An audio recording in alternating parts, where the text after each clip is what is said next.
سبق ہے نا، آج پھر امتحان ہے آپ لوگ.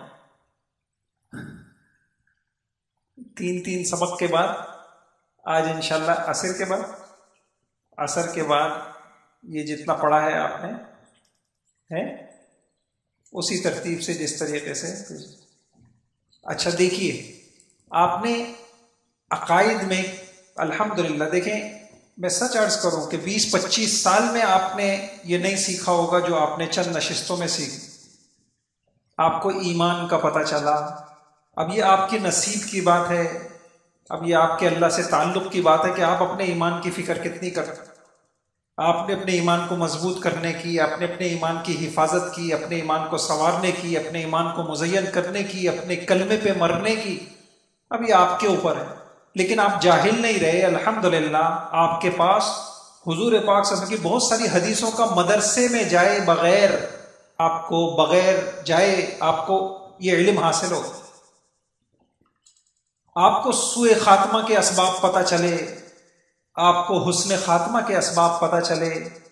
کلمے کا مطلب، کلمے کے مطالبے، کلمے کا مفہوم، کلمے کی حقیقت یہ پتہ چلی. کلمے کے فضائل پتہ چلے. کلمے پڑھنے سے انسان کو دنیا میں کیا ملتا ہے، آخرت میں کیا ملتا ہے یہ پتہ چلا. آپ کو ایمان اور اسلام کا فرق پتہ چلا. پھر آپ کو کن چیزوں پر ایمان لانا چاہیے، الحمدللہ آپ نے وہ سیکھا. پھر آمنت باللہ میں آپ نے اللہ کا تعارف سیکھا، اللہ کی صفات سیکھی. اب یہ آپ کے اوپر ہے کہ آپ ساری دنیا کو کتنا اللہ کا تعارف کراتے. آپ نے اللہ جن صفات سے پاک ہے آپ نے وہ سیکھے. آپ نے اللہ کے حقوق سیکھے کہ ایک مسلمان پر اللہ کے کیا حق ہیں، خالق کے کیا حق ہیں. اور الحمدللہ آپ نے اللہ کے پیارے پیارے نام سیکھے. اور یہ تو اتنا بڑا کام ہو گیا. میں بار بار اس لیے کہہ رہا ہوں کہ ناموں کو ضرور سیکھ کے جائیے، ناموں کو ضرور سیکھ کے جائیے. یہ نام آپ کے کام بنائیں گے. ان ناموں سے جب آپ اپنے اللہ کو پکاریں گے، اپنے اللہ کو واسطہ دیں گے، اللہ آپ کو مشکلوں سے نکالیں گے. یہ حدیثیں میں نے آپ کو سنائی، میں نے آپ کو یہ حدیث بتائی. اللہ حدیث میں آتا ہے کہ اللہ پاک کے 99 نام ہیں، من احصاہا دخل الجنہ، کہ جو ان ناموں کو یاد کرے گا، ان کو سمجھے گا، ان کے ذریعے سے اللہ سے مانگے گا تو اللہ پاک اس کو جنت میں داخل کرے. آپ کو زندگی سنوارنے کے طریقے الحمدللہ پتہ چل رہے ہیں. پھر آپ نے دعاؤں کے طریقے سیکھے، ایمان کے شعبے سیکھے. کتنی بڑی بات ہے کہ آپ کو پتہ چلا محنت صرف کاروں پہ گاڑیوں پہ نہیں ہوتی، محنت دل پہ بھی ہوتی. آپ کو ایمان کے 30 شعبے پتہ چلے. اب یہ آپ کے نصیب کی بات ہے، آپ کتنے سچی طلب کے ساتھ اللہ سے مانگتے ہیں. مانگنے والا کبھی محروم نہیں ہوتا. آپ کو دعاؤں کرنے کا طریقہ پتہ چلا. اچھا پھر اس کے بعد وملائکتہ، فرشتوں کا ایک تعارف آپ کے سامنے آ گیا، ان کے حقوق آ گئے.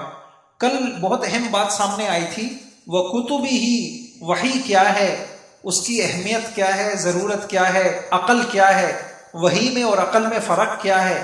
ساری دنیا آج عقلی علوم کو حاصل کر رہی ہے وحی کے علوم کے مقابلے میں، تو وحی پر اعتماد کتنا ضروری ہے. پھر آپ نے یہ پڑھا انبیاء اکرام پہ جو کتابیں نازل ہوئیں وہ کون کون سی کتابیں تھیں اور وہ کتنی کتابیں تھیں. اور پھر ایک خاص چیز الحمدللہ آپ نے پڑھی، قرآن کا تعارف پڑھا، قرآن کے حقوق آپ نے پڑھے. اب یہ آپ کے اوپر ہے، آپ ساری زندگی ایک اچھے مسلمان بن کے کتنا اللہ کی کتاب کا حق ادا کر. آپ نے پڑھا کہ ساری دنیا کے مذاہب والوں کے پاس ایسی کتاب نہیں، ایسا دین نہیں ہے، ایسا مذہب نہیں ہے. آج انشاءاللہ بتاؤں گا ایسا پیغمبر بھی نہیں. پھر آپ نے یہ بات پڑھی کہ حضرت محمد صلی اللہ علیہ وسلم کی جو حدیثیں ہیں، ان حدیثوں کی اہمیت کیا ہے. سارا باطل کوشش کرتا ہے کہ مسلمانوں کے دل سے حدیثوں کی عظمت نکل جائے، طرح طرح کے وسوسے میں مبتلا ہو جائیں. یہ حدیثیں بعد میں لکھی گئیں. میں نے آپ کو 5-6 باتیں بتائیں، یاد ہیں آپ لوگوں کو؟ یاد ہیں کیا بات تھی؟ کہ حضور کی یہ جو حدیثیں ہیں، تحریر سے، زبان سے، سینہ بسینہ، عمل سے، تعلیم سے، تبلیغ سے ان کی حفاظت ہوئی. یہ میں نے کہنے کو تو ایک سطر آپ کے سامنے پڑھ دی، اس کے پیچھے سینکڑوں صفحات. شروع سے ہوئی ہے، حضور کے زمانے سے ہوئی ہے، درمیان میں کبھی انقطاع نہیں ہوا. ہمارے زمانے تک الحمدللہ وہ حدیثیں بیائی محفوظ ہیں. یہ پڑھ لی آپ لوگوں نے ایمانیات میں. آج کیا پڑھیں گے؟ وَرُسُلِهِ آمنت باللہ پڑھا، وَمَلَائِكَتِهِ پڑھا، وَكُتُبِهِ پڑھا، وَرُسُلِهِ. نبوت کس کو کہتے ہیں؟ رسالت کس کو کہتے ہیں؟ نبی کس کو کہتے ہیں؟ رسول کس کو کہتے ہیں؟ تو آسان الفاظ میں ہر دور میں اللہ تعالیٰ نے کچھ احکامات اپنے بندوں کو دیے ہیں.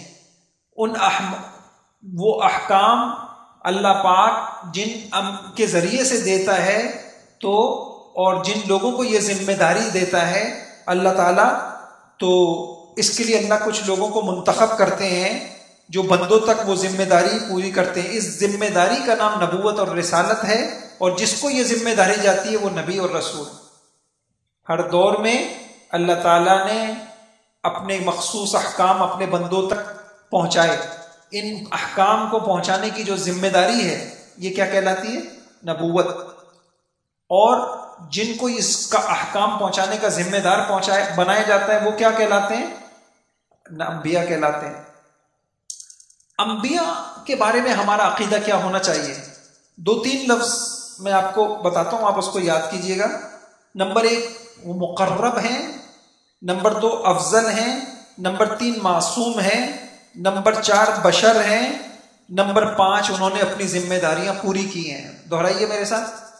اللہ کے مقرب ترین ہیں، بولیے مقرب ترین ہیں. نمبر 2 افضل ہیں، نمبر 3 معصوم ہیں، نمبر 4 بشر ہیں، اور نمبر 5 انہوں نے اپنی ذمہ داریاں پوری کی ہیں، کسی نبی نے کوتاہی نہیں کی. یہ بات سمجھ میں آ گئی؟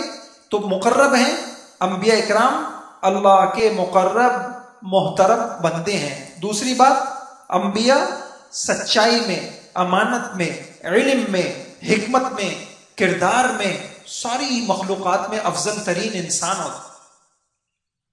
نمبر 3 انبیاء معصوم ہوتے ہیں. یہ بہت غور سے سنیے گا. انبیاء ان سے نہ چھوٹے گناہ ہوتے ہیں نہ بڑے گناہ ہوتے ہیں.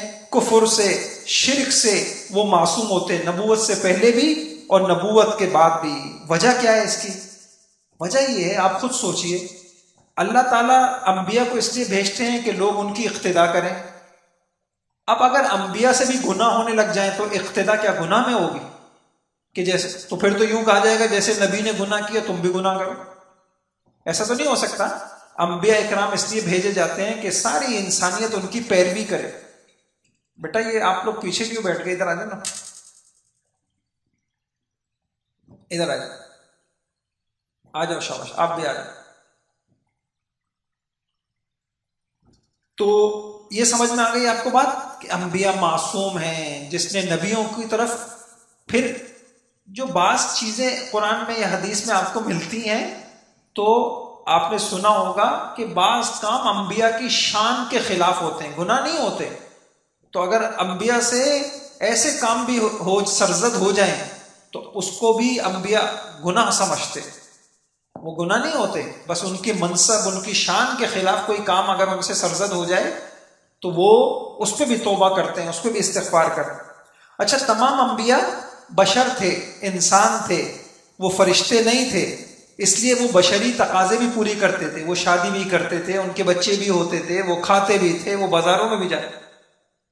کافروں کو یہی ہوتا تھا کہ یہ کیسا نبی، ما لہذا الرسول یاکل الطعام ویمشی فی الاسواق، یہ نبی کیا ہے؟ یہ کھانا بھی کھاتا ہے، یہ بازار میں بھی جاتا ہے، یہ کیا نبی؟ تو انبیاء سارے بشر ہوتے ہیں. 5ویں چیز، انبیاء اکرام نے اپنی ذمہ داریوں کو بحسن خوبی پورا کیا. کسی نبی نے نبوت کی کسی ذمہ داری میں کوتاہی نہیں. یہ بات دہرا لیں آپ، 5 باتیں دہرا لیں جلدی جلدی. ذرا سا سبق آج زیادہ ہے، آپ تیز تیز کام کریں.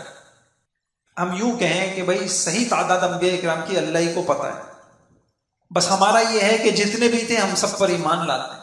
یہ سمجھ میں آ گئی؟ پھر بھی ایک مختصر سا تعارف انبیاء کا میں آپ کو بتاتا ہوں.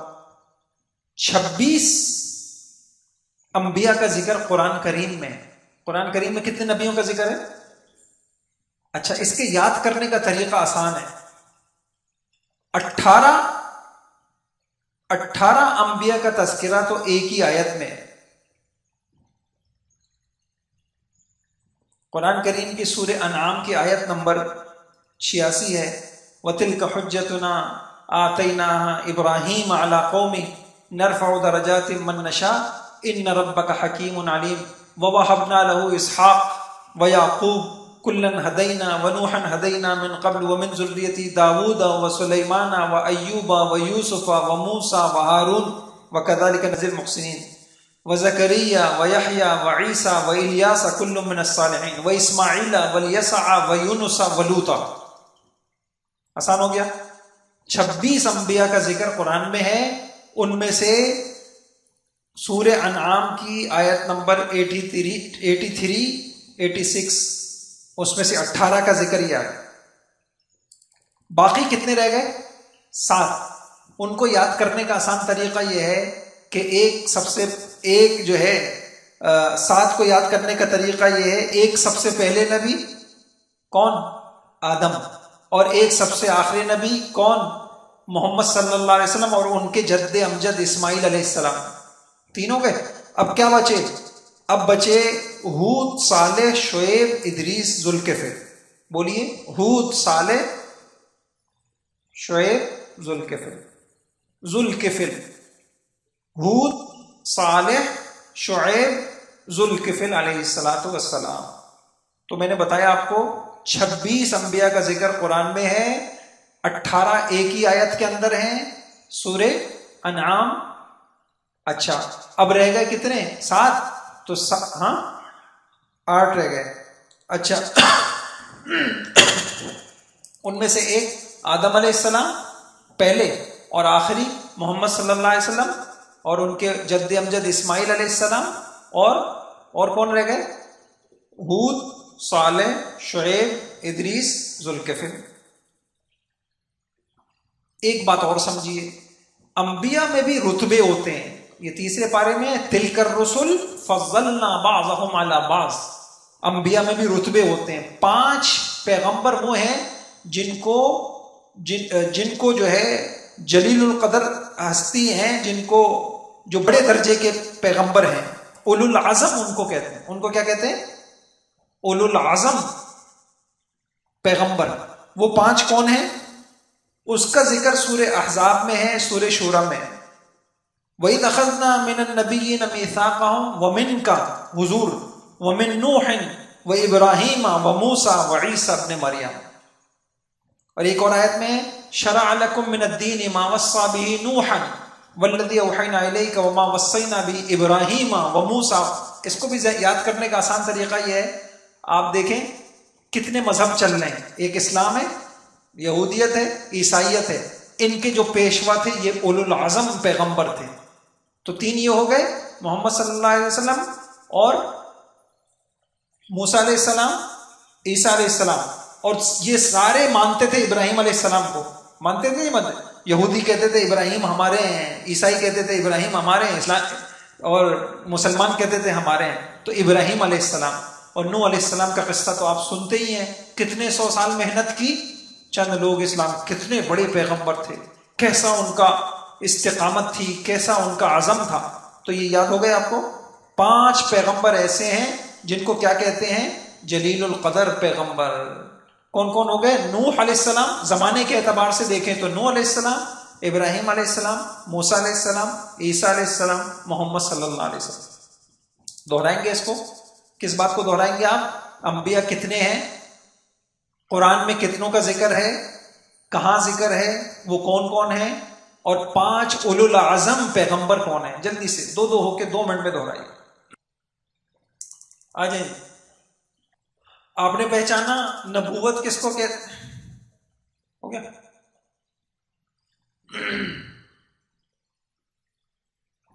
آپ نے پہچانا نبوت کس کو کہتے ہیں، رسالت کس کو کہتے ہیں، نبی کس کو کہتے ہیں، نبی کا امتیاز کیا ہوتا ہے۔ 5 باتیں ان کا امتیاز ہوتی ہیں، سارے کے سارے معصوم ہوتے ہیں، افضل ہوتے ہیں، مقرب ہوتے ہیں، بشر ہوتے ہیں۔ اچھا، اور آپ نے تعداد پہچانی۔ اب انبیاء اکرام کو اللہ تعالیٰ معجزہ دیتے ہیں تاکہ لوگ پہچانیں کہ یہ عام انسان نہیں ہے، یہ اللہ کے پیغمبر ہیں، اس کے لیے اللہ ان کو کچھ نشانیاں دیتے ہیں، معجزہ، اس کو کیا کہتے ہیں؟ معجزہ۔ معجزہ عجز سے ہے، عجز مانے کہتے ہیں نا میں عاجز آ گیا ہوں، تو معجزہ وہ ہوتا ہے جس کو دکھانے سے ساری دنیا عاجز آ جائے، ایسا کام ساری دنیا نہ کر سکے، تو انبیاء اکرام کو اللہ تعالیٰ معجزے عطا فرماتے ہیں۔ تو معجزے کی تعریف آپ کے ساتھ کون کون سے معجزے دیے؟ ابراہیم علیہ السلام پر آگ ٹھنڈی ہو گئی، صالح علیہ السلام کا معجزہ کیا تھا؟ ایک حاملہ اونٹنی پہاڑ سے نکلی، قرآن کے اندر ہے۔ حضرت داؤد علیہ السلام کا معجزہ کیا تھا؟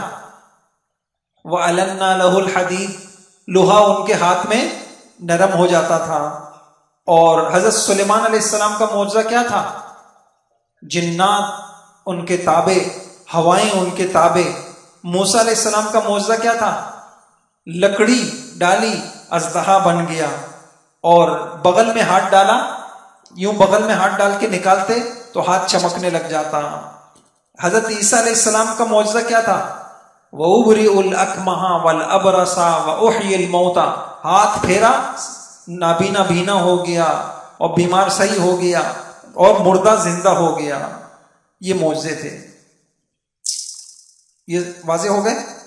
اچھا، اب آپ نے نبوت، رسالت، نبیوں کی تعداد، نبیوں کے معجزے پڑھے، اب ہم آتے ہیں محمد الرسول اللہ کی طرف۔ بہت غور سے سننا، ایسی چیز میں آپ کو انشاءاللہ ایسی چیزیں بتاؤں، اگر آپ نے قدر کی تو آپ کے پاس اتنا علم ہوگا کہ آپ ساری زندگی اللہ کے نبی کا تعارف کراتے رہیں، آپ کا علم ختم نہیں ہوگا۔ میں پورے وثوق سے کہہ رہا ہوں، اتنی بڑی بات، اتنا میں آپ جس طریقے سے اللہ کے تعارف کے لیے اتنا سارا آپ کے پاس آ گیا، انشاءاللہ محمد الرسول اللہ کا تعارف آپ ساری زندگی کراتے رہیں، کبھی اس طریقے سے، کبھی اس طریقے سے، کبھی اس طریقے سے، کبھی اس طریقے سے، اور یہ ہمارا کام ہے۔ پہلی بات یہ سمجھیے کہ حضور صلی اللہ علیہ وسلم کے بارے میں کیا عقیدہ ہونا چاہیے۔ حضور صلی اللہ علیہ وسلم کی رسالت پر ایمان لانا، آپ کی نبوت کی گواہی دینا، اور قیامت کے دن ہولناکی میں جب ساری مخلوق پریشان ہوں گی، لوگ انبیاء اکرام کے پاس شفاعت کے لیے جائیں گے، سب معذرت کر لیں گے، حضور شفاعت کریں گے، حضور کی امت تمام امتوں سے پہلے جنت۔ بلکہ اس کو چھوڑی، میں آپ کو نئے ایک اچھے دوسرے انداز سے بتاتا ہوں۔ بہت ساری کتابیں دیکھی ہیں، بہت ساری کتابیں اس پہ لکھی ہوئی ہیں، حضور کے خصوصی امتیاز، اور حدیثوں میں، قرآن میں آئے ہیں، ان سب کا نچوڑ میں آپ کو بتاتا ہوں۔ پہلے میری بات غور سے سنیں۔ سوال، وہ کون سے کمالات ہیں جو دنیا میں کسی نبی کے پاس نہیں تھے، محمد الرسول اللہ کے پاس تھے؟ ایک بات، وہ کون سے کمالات ہیں جو آخرت میں کسی نبی کے پاس نہیں ہوں گے، حضرت محمد صلی اللہ علیہ وسلم کے پاس ہوں گے؟ نمبر 3، وہ کون سی خصوصیات ہیں جو کسی نبی کی امت کو دنیا میں نہیں ملی، آپ کو، مجھے، حضور کی امت کو ملی ہیں؟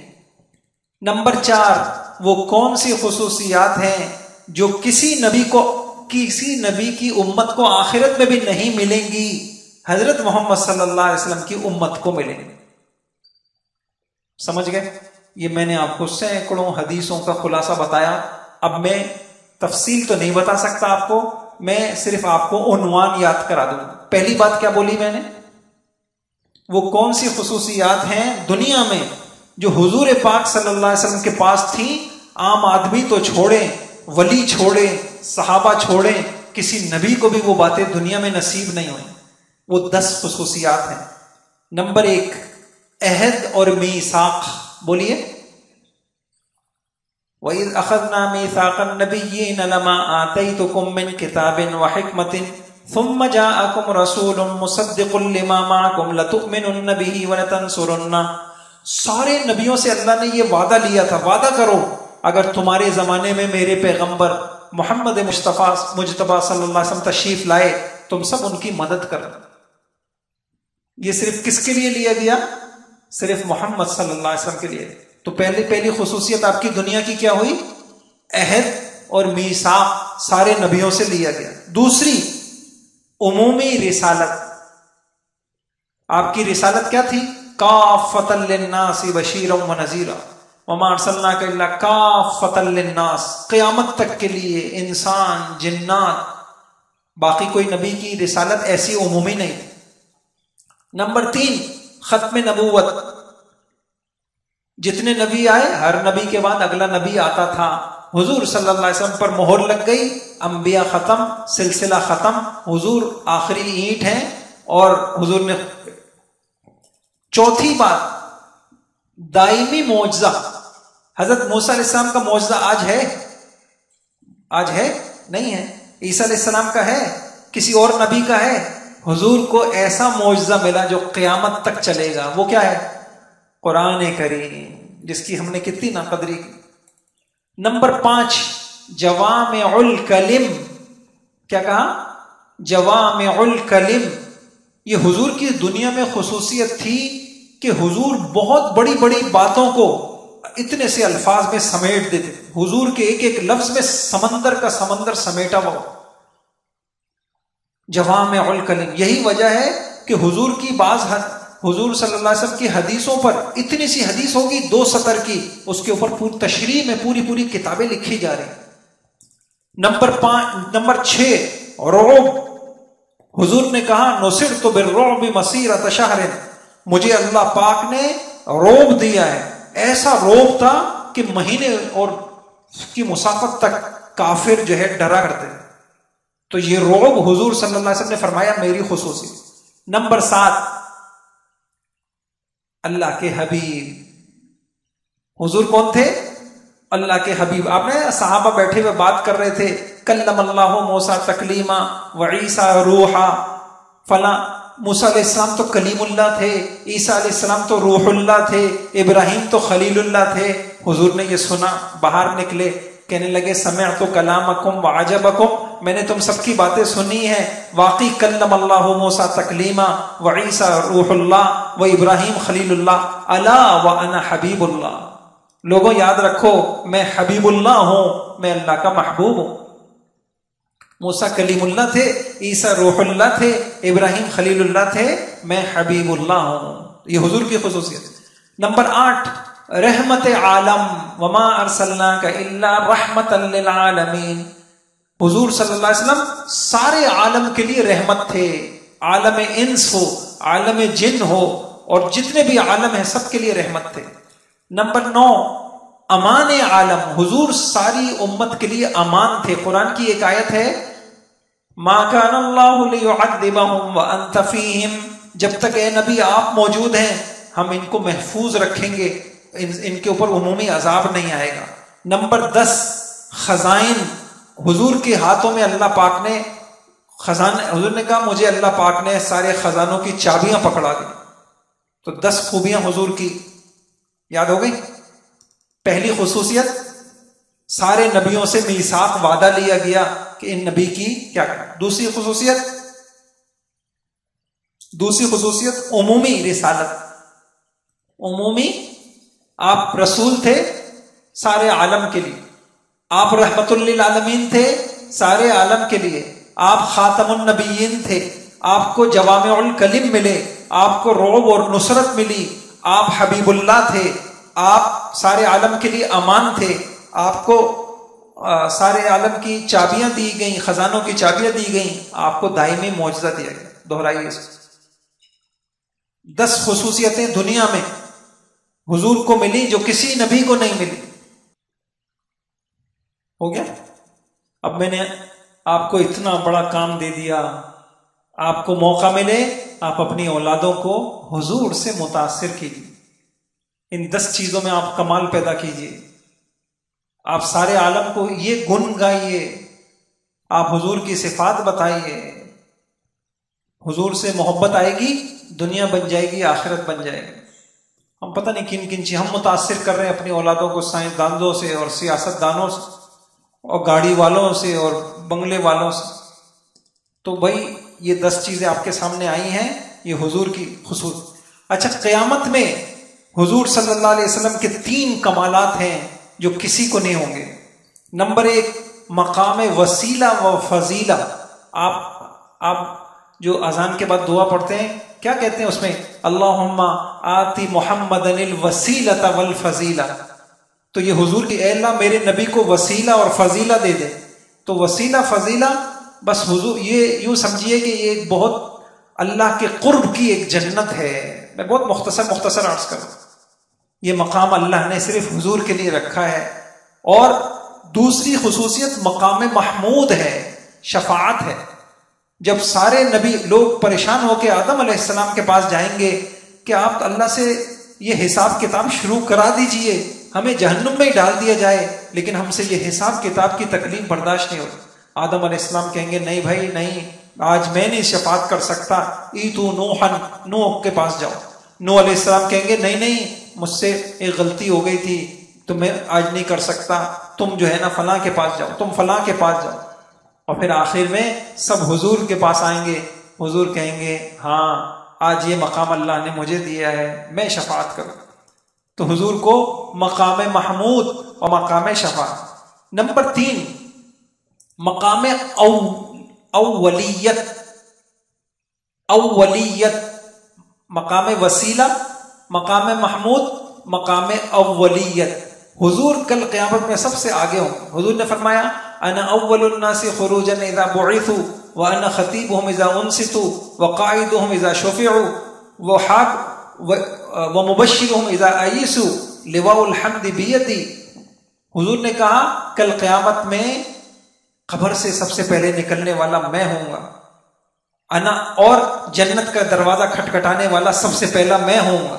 تو سب سے پہلا مقام ہر چیز میں یہ بھی حضور کو کل قیامت میں ملے. تو 3 چیزیں آ گئی سامنے، مقام وسیلہ اور فضیلہ، مقام محمود اور شفاعت، اور مقام اولیت، مقام اول، سب سے پہلا ہونے کا مقام اللہ پاک یہ دیں گے. یہ 3 دہرائیے جلدی سے، 2 ہو کے دوہرا آ جائیں. اچھا یہ دیکھیے ہم حضور کا تعارف پڑھ لیں. اب یہ آپ کو ساری زندگی کا کام مل گیا ہے. ساری زندگی اس کو بولنا یہ ہمارا کام ہے. کاغذ کے کاغذ کالے ہو رہے ہیں.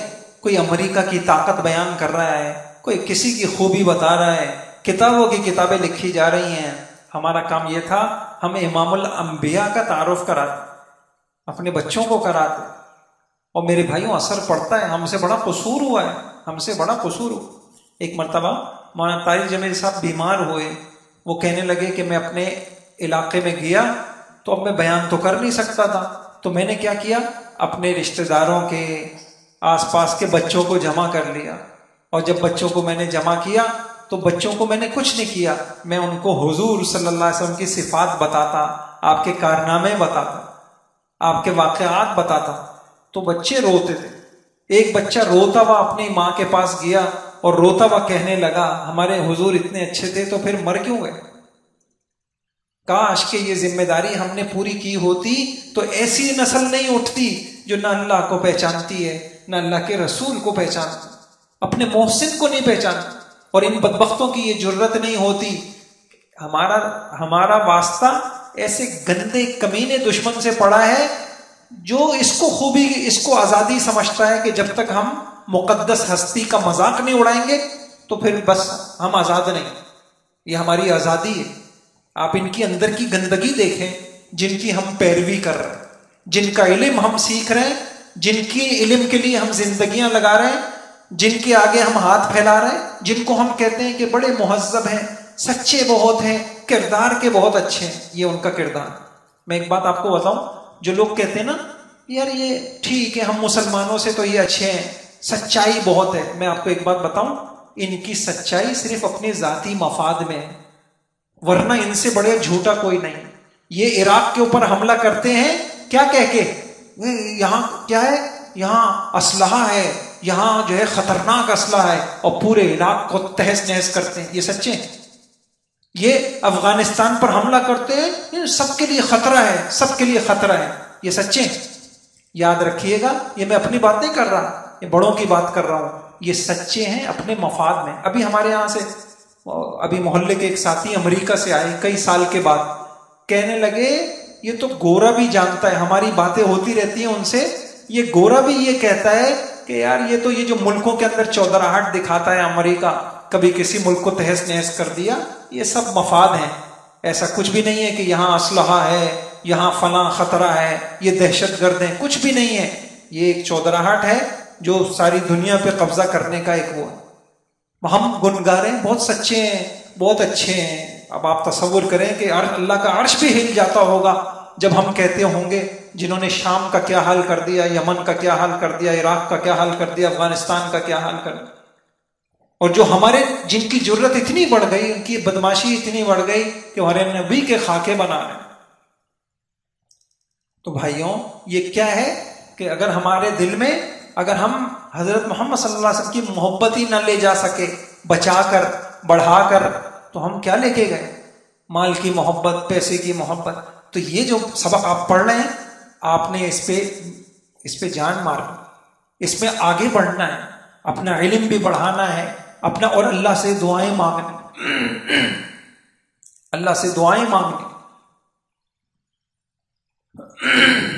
اچھا، اب حضور پاک صلی اللہ تعالی علیہ وسلم کو اللہ نے امت بھی ایسی دی جیسی امت کسی کو نہیں دی. اب حضور کی امت کو دنیا میں خصوصیتیں حاصل ہیں 10، وہ کسی کو نہیں ہے جو مجھے اور آپ کو حاصل ہے. نمبر 1، خیر الامم، بولیے کنتم خیر امت، تم سب سے بہترین امت ہو، قرآن میں لکھا ہوا. نمبر 2، مال غنیمت کا حلال ہونا. مال غنیمت، کافروں سے مال غنیمت حاصل ہوا، استعمال کر سکتے ہیں. پہلی امتوں کا کیا تھا؟ اس کو رکھ دیتے تھے، اوپر سے آگ آتی تھی اور آگ جلا دیتی تھی، ہاں بھائی ختم، استعمال نہیں کر سکتے. نمبر 3، پوری زمین، حضور نے فرمایا جعلت للارض مسجدا وطہورا، اللہ نے میرے لیے پوری زمین کو مسجد بنا دیا. ایسا نہیں ہے کہ ہم صرف مسجد میں آ کے 2 رکعت پڑھ سکتے ہیں، نماز کا وقت ہو گیا آپ بازار میں سجدہ کر سکتے ہیں، آپ گراؤنڈ میں سجدہ کر سکتے ہیں، آپ فٹ پاتھ پہ کر سکتے ہیں، آپ سڑک پہ کر سکتے ہیں. ساری مسجد کو اللہ پاک نے کیا کر دیا، اور ساری مسجد کو پاک بنا دیا. آپ کے پاس پانی نہیں ہے، آپ ساری زمین میں جہاں چاہے پاک، جہاں پاک ہو آپ تیمم کر سکتے ہیں. 3، نمبر 4، احکام کے اعتبار سے آسانیاں. کتاب بند کر دیجیے، کتاب بند. احکام کے اعتبار سے آسانیاں، اللہ تعالیٰ نے ہمیں آسان دین دیا ہے، آسان دین دیا ہے. وَمَا جَعَلَ عَلَيْكُمْ فِي الدِّينِ مِنْ حَرَجٍ يُرِيدُ اللَّهُ بِكُمُ الْيُسْرَ. پہلے بڑے سخت دین ہوتے. آپ کو پتہ بنی اسرائیل کی توبہ کیسے قبول ہوئی؟ کہ تم نے بت کی پوجا کی ہے، اچھا اب تم سب ایک دوسرے کو قتل کرو. 70,000 ایک دن کے اندر قتل ہوئے، یہ ان کی توبہ تھی. ہمارے یہاں 70,000 کو بھی قتل کر دیا، کہیں کہ آ جاؤ توبہ کر لو، معاف. آسان دین دیا. جسم کے اوپر کوئی گندگی لگ جاتی، دھلے گا نہیں، کپڑا کاٹ دو، کپڑا کاٹنا پڑے گا، ہم کپڑا دھو کپڑا. تو اللہ تعالیٰ نے ہم کو دین بھی اس امت کو آسان دیا. نمبر 5، جمعے کے دن کا تحفہ. ہم کتنی ناقدری کی ہم مسلمان. میں نے اس کتاب کے آخر میں حدیثوں سے، پتہ نہیں اس میں ہے نہیں ہے، اس میں ہے شاید، جمعے کے سبق لکھا ہوا ہے. تو جمعے کے دن کی قدر یہ یہودوں کو نہیں ملا، کسی کو اتوار کا دن ملا، کسی کو ہفتے کا دن ملا. اللہ تعالیٰ نے یہ خصوصیت اس امت کے لیے رکھی تھی کہ ان کو جمعے کا دن ملے گا. اور نمبر 6، بھول چوک کی معافی. بھول چوک کی معافی. آپ بھولے سے یدی آپ کوئی چیز کھا لیں، روزہ ٹوٹے گا؟ بھولے سے پی لیں، روزہ ٹوٹے گا؟ تو یہ اس امت کی خصوصیت ہے. نمبر 7، عمومی عذاب الہی سے حفاظت. پچھلی قوموں پر ایسے عذاب آئے کہ پوری قوم ختم ہو گئی. قوم عاد، قوم نوح، قوم سمود، قوم لوط، پوری قوم. اس امت پر چھوٹے چھوٹے عذاب تو آئیں گے متوجہ کرنے کے لیے، ایسا کوئی بڑا عذاب نہیں آئے گا کہ پوری امت ہی کیا ہو جائے، ختم ہو جائے. نمبر 8، پوری امت کا گمراہی پر جمع نہ ہونا. ایسا نہیں ہو سکتا کہ کوئی وقت ایسا آ جائے کہ ساری امت گمراہ ہو جائے، کوئی حق ہو ہی نہیں، سبھی غلط ہو، ایسا نہیں ہو سکتا. نمبر 9، یہ زمین پر اللہ کے گواہ ہیں. نمبر 10، ان کی صفیں فرشتوں کی صفوں کی طرح ہیں. میں دوہرا دیتا ہوں. پہلی بات خیر الامم، دوسری بات مال غنیمت کا حلال ہونا. تیسری بات پوری زمین مسجد ہے اور پوری زمین تیمم کے لیے پاک ہے. چوتھی بات احکام بھی کیسے ملے؟ آسان ہے. اور جمعے کا دن کا تحفہ ملا، بھول چوک کی معافی ملی، عذاب الہی سے حفاظت، گمراہی سے حفاظت، زمین پہ اللہ کے گواہ، نمازوں کی صفیں کس کے مشابہ ہیں؟ فرشتوں کے صفوں پہ. 10 خصوصیتیں اس امت کی پڑھی. دوسری امتوں پر گواہی. جب قومیں اپنے نبیوں کو جھٹلائیں گی تو یہ امت گواہی دے گی. لوگ حیران ہوں گے کہ تم ہمارے زمانے میں نہیں تھے، تو یہ کہیں گے ہمارے نبی نے بتایا تھا کہ نوح علیہ السلام آئے، ان کی قوم نے جھٹلایا. تو یہ امت گواہ بنے گی ساری امتوں پر. نمبر 3، سب سے پہلے پل صراط پار کرنا اور جنت میں داخل ہونا، یہ اس امت کا خاصہ ہے. نمبر 4، عمل تھوڑا ثواب زیادہ. آپ کو پتا پچھلی امتیں کتنی لمبی لمبی عمریں ہوتی تھی، ہماری عمریں کیا ہیں؟ 60 سال 70 سال ختم. زندگی تھوڑی، عمل تھوڑا اور ثواب زیادہ. نمبر 5، جنت میں تعداد سب سے زیادہ. عمل تھوڑا ثواب زیادہ، جنت میں تعداد سب سے زیادہ. دنیا کے اعتبار سے آنے میں پیچھے، لیکن قیامت کے دن آگے آگے. دوبارہ عرض کروں، حضور اپنی امت کو نا روشن پیشانیوں سے پہچان لیں گے. غرم محجلین، روشن پیشانی، گواہ، پل صراط پہ سب سے پہلے، عمل تھوڑا ثواب زیادہ، جنت میں تعداد سب سے زیادہ، دنیا میں آنے میں پیچھے اور قیامت کے دن سب سے آگے. دوہرائیے. اب آپ نے کیا کیا پڑھ لیا؟ نبوت اور رسالت کیا ہے، نبی کیا ہے، ان کی صفات کیا ہوتی ہیں، ان کی تعداد کیا ہوتی ہے، قرآن میں کتنے نبیوں کا ذکر ہے، نبیوں کو اللہ معجزہ دیتے ہیں، معجزہ کس کو کہتے ہیں.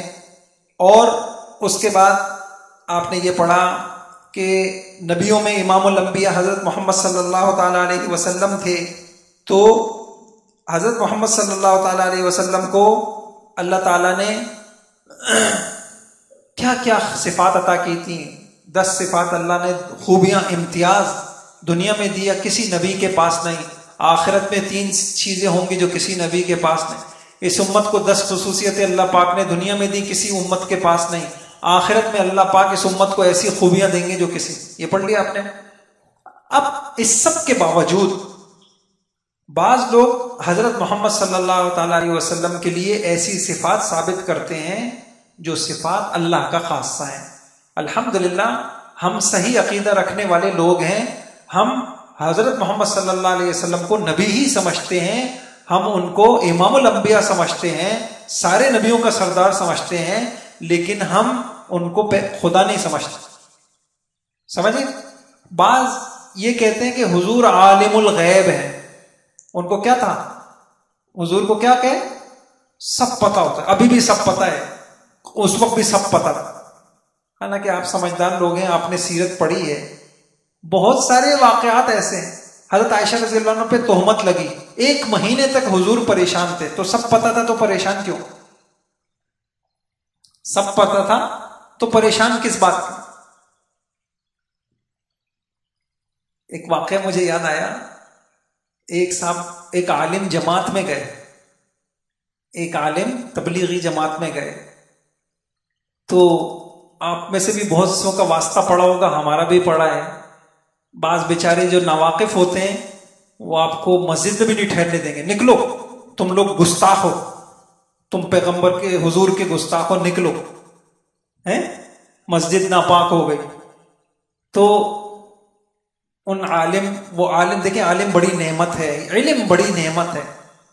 ان عالم نے کہا کہ بھائی بیٹھو تو صحیح، تم ہمیں بتاؤ تو صحیح، ہم نے کیا گستاخی کی، ہم توبہ کر لیں گے.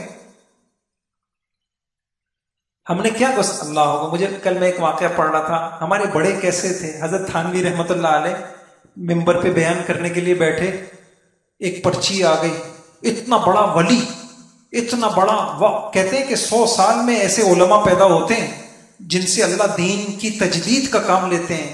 یہ مجدد تھے، 100 سال میں پیدا ہوئے تھے حضرت تھانوی رحمت اللہ. پرچی آ گئی، 4 باتیں اس پہ لکھی ہوئی تھی. تم کافر ہو، تم جولاہے ہو، ذات کے بھی تم ایسے نیچ ہو. اور ایک دو باتیں اور لکھی. تو اللہ پاک جن کا باطن پاک کر دینا، کوئی غصہ نہیں ہوئے. کہنے لگے بھائیوں مجھے آپ سے ایک مشورہ کرنا. کہنے لگے کہ یہ ایک پرچی آئی ہے، چند باتوں کا تو کوئی مسئلہ ہی نہیں ہے. ہاں، اور ایک بات یہ لکھی ہے بیان کرو نا تو اپنا امامہ سنبھال کے بیان کرنا، یعنی تمہاری خبر لیں گے. تو کہنے لگے بھائی اس میں 3-4 باتیں لکھی ہوئی ہیں، تو چند باتوں کا تو میں آپ سے مشورہ نہیں، ایک بات کا میں آپ سے مشورہ لینا چاہوں. جہاں تک انہوں نے یہ لکھا ہے کہ میں جولاہا ہوں تو کوئی مسئلہ نہیں ہے، اگر میں ہوں بھی تو اس میں کوئی عیب کی بات تھوڑی ہے. پیشے ہیں اللہ نے مختلف رکھے. ویسے کوئی تحقیق کرنا چاہے تو میرا علاقہ موجود ہے، جا کے پتہ کر لے میں کون. خیر مجھے یہ تو اس سے تو کوئی لینا دینا نہیں.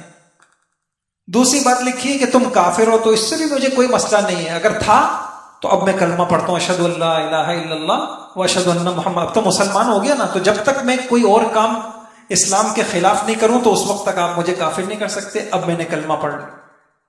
اور جہاں تک یہ بات ہے کہ آپ یہ کہہ رہے ہیں کہ اپنی امامہ سنبھال کے بات کرنا، تو بھائیوں میں تو دین کی بات کہوں گا. اب آپ کی مرضی ہے، وہ دین کی بات سخت ہو تو بھی کہوں گا، آپ کو پسند ہو تو بھی کہوں گا، آپ کو پسند نہیں ہے تو بھی کہوں گا. اب آپ بتائیے آپ نے مجھ سے دین کی بات سننی ہے نہیں سننی؟ اگر آپ کہتے نہیں سننی تو میں ابھی اٹھ کے چلا جاتا. کیا لوگ تھے. اچھا میں کہاں سے بات نکلی، میں کچھ اور سنا رہا تھا آپ کو. میں کیا بتا رہا تھا؟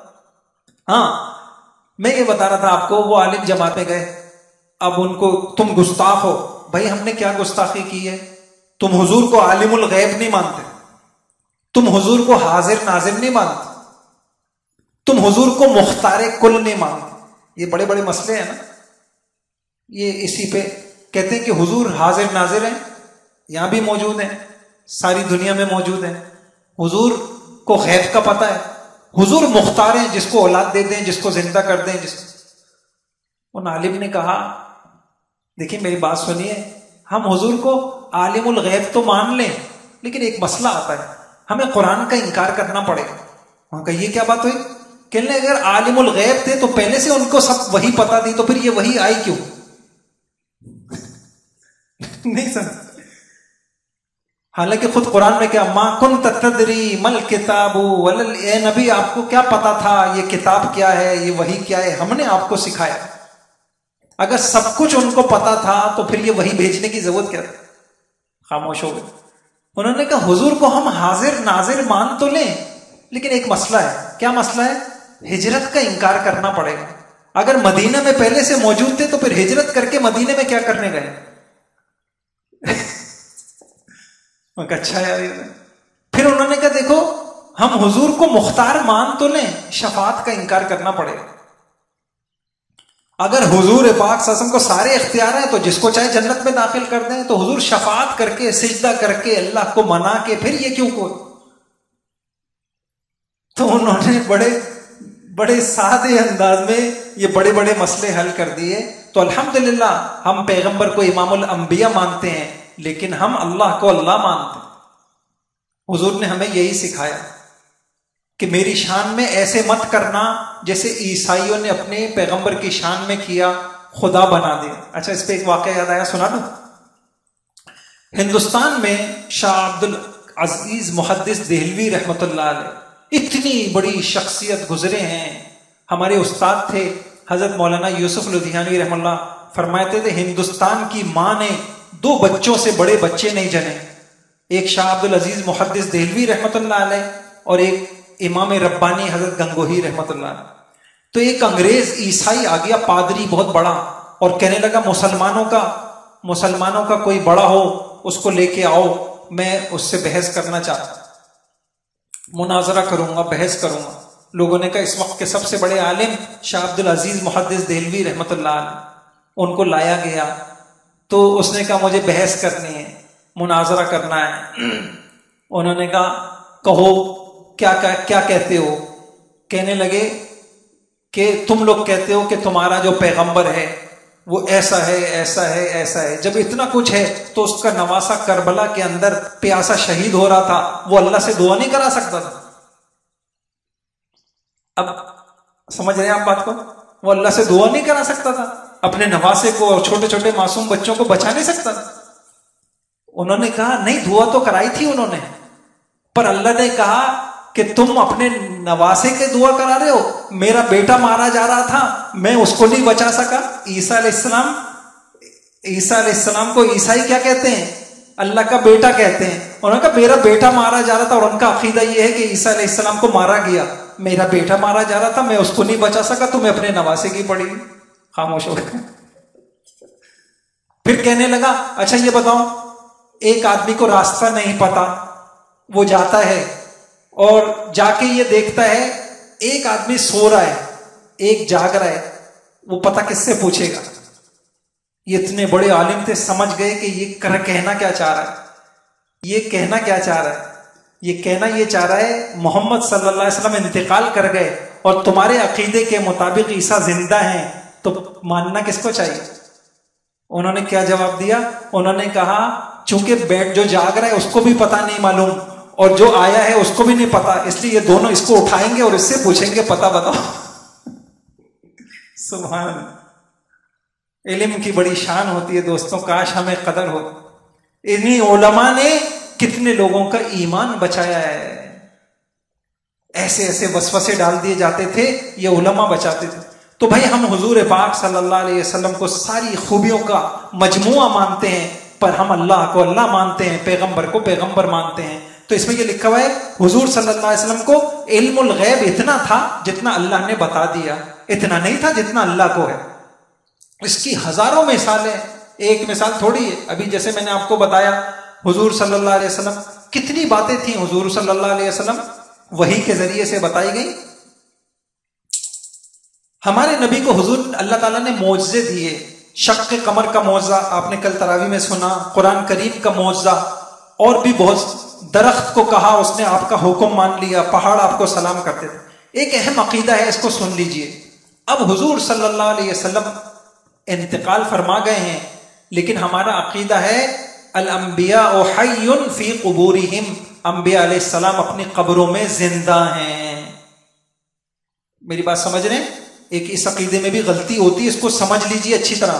ہمارے پیارے نبی اپنی قبر مبارک میں اپنی دنیاوی جسم کے ساتھ باتعلق روح زندہ ہیں, اور آپ کی یہ حیات شہداء کی حیات سے بڑھے. آپ کہیں گے اس میں کیا کمال ہے؟ قرآن میں آتا ہے کہ شہید بھی تو زندہ ہوتے ہیں. ہم یہ کہہ رہے ہیں شہیدوں کو جس قدر زندگی قبر میں ملتی ہے, انبیاء کی زندگی اس سے زیادہ ہوتی. اور آپ کی یہ حیات دنیا جیسی ہے, اور روح یہ حیات آپ کی دنیا جیسی حیات ہے. نیز جس طرح دنیا میں جسموں کو خوراک کی ضرورت ہوتی ہے, قبر میں انبیاء علیہ السلام کے اجسام طیبہ کو حصی اور دنیاوی خوراک کی ضرورت نہیں ہوتی, وہ اس سے مستغنی. اب آپ کو کیا پتا چلا؟ انبیاء مردہ نہیں ہیں, زندہ ہیں. دوسری بات, ان کی زندگی شہداء کی زندگی سے اعلیٰ ہے. تیسری بات, وہ برزخی زندگی نہیں ہے, وہ دنیاوی قسم کی حیات ہے.